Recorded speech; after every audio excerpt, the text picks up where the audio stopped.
Hi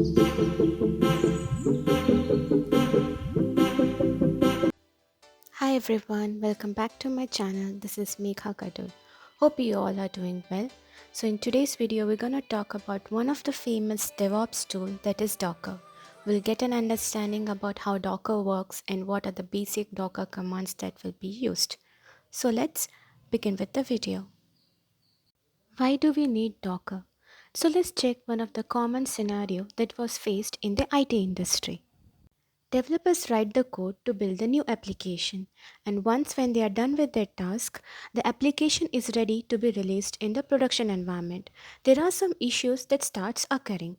Production environment tells that there are some problem with the code. Please fix the code and give us the updated application because it's not working in their system or in their environment. And the client is already waiting for the application. Developers, on the other hand, gets frustrated as the code is working completely fine in their environment and they tell that there is some issue in your system. Please kindly check that. So this is one of the common scenario that was faced before Docker came into existence. What is Docker?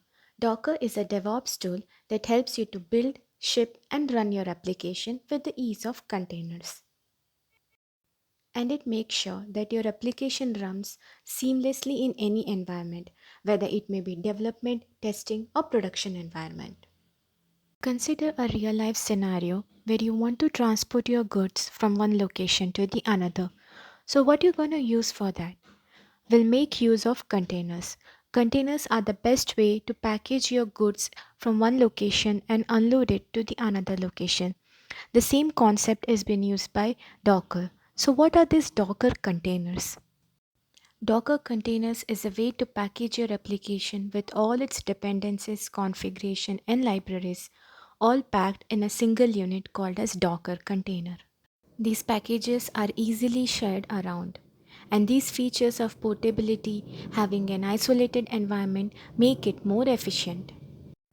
That's the reason many of the companies are using Docker. Companies like PayPal, Netflix, Adobe have already started using Docker. Let us understand the difference between containerization and virtualization and see how containers are beneficial over VMs. So here you can see a laptop that we use in our day-to-day activity. What is the structure of it?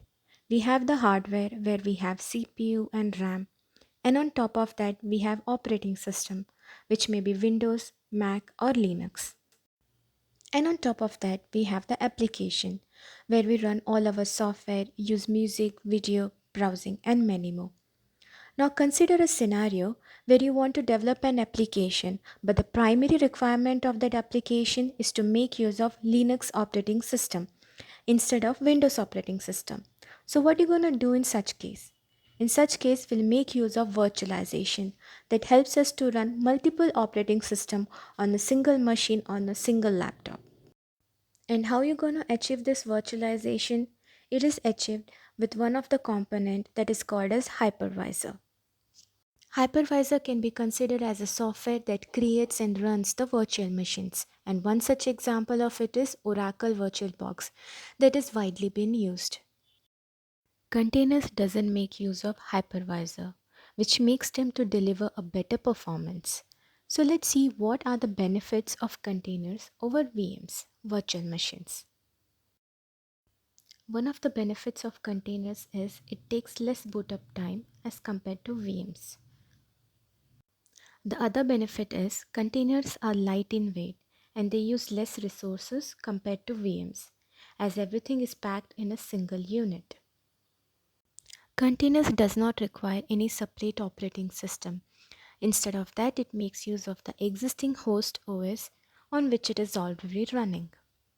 As we just saw the various advantages of containers which makes it more efficient, better performance, self-contained, lightweight system and guarantees that the packaged software will always run regardless of where it is deployed. What is Docker image? A Docker image is a text file with a set of pre-written commands, usually called as Dockerfile. Docker images are made up of multiple layers which are read-only file system. and they are stored in Docker Hub, which is also known as the local registry for Docker images. What is Dockerfile? A Docker file is a text file that contains set of instructions on how to build your image. We need to define all the instructions stepwise inside the Docker file. It is the basic building block of the Docker containers. Let's have a look at Dockerfile instructions that are available. Dockerfile always starts with from instruction that defines what our base image will be. This instruction helps to pull the base image. Next is run syntax. It is used to take commands as an argument and run it in the form of an image. env syntax is used to set environment variables. Next we have work directory. It defines the location where the command defined in cmd to be executed. Next is run command. It is used to take commands as an argument and run it in the form of an image. Then we have expose. It is used to expose the ports as you can see in the example. CMD. All the actions to run when the containers is initiated is described in this section. Let us take a simple Dockerfile example. In this example, we are defining what is our base image from the first line, that is from node 16. We can use any version of the official images that are available. Next, we are setting our work directory. When we set our working directory, any subsequent command will be executed from there. With the help of copy command, we are copying the package.json file. The run command opens a terminal in the container and executes the command mentioned in the run instruction. Then we have expose AT-AT. Finally, CMD will help to tell the Docker how to execute. Let us understand what is Docker volumes. Containers are temporary. What I mean by temporary is that containers are moved around a lot. They are shuffled a lot. Today container might be on server 1, tomorrow it might be on server 2, or the application itself might be updated. Docker containers are used to run our application. When we delete a container, all the data within that container is deleted with it. So containers are not really used to store the data. In such cases, we want to persist our data even if the container is deleted. There comes the use of volumes. So where does Docker volumes come into play actually? Let us understand that concept. Let us understand volume in general. Imagine that you have a pen drive and you have attached it to your personal laptop. You can access your pen drive from your laptop, and if you want to copy any content or paste new content within your pen drive, you can do that easily, just like it was a part of your laptop.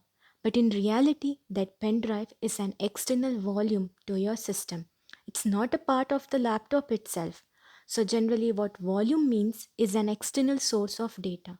In order to save that data and also share the data between the containers, Docker uses the concept of volumes. Volumes are beneficial for easier to backup, migrate, and we can share the data between various multiple containers. Thank you for watching my video. If you like the content, please do like, share and subscribe to my channel. Till then, see ya. Bye.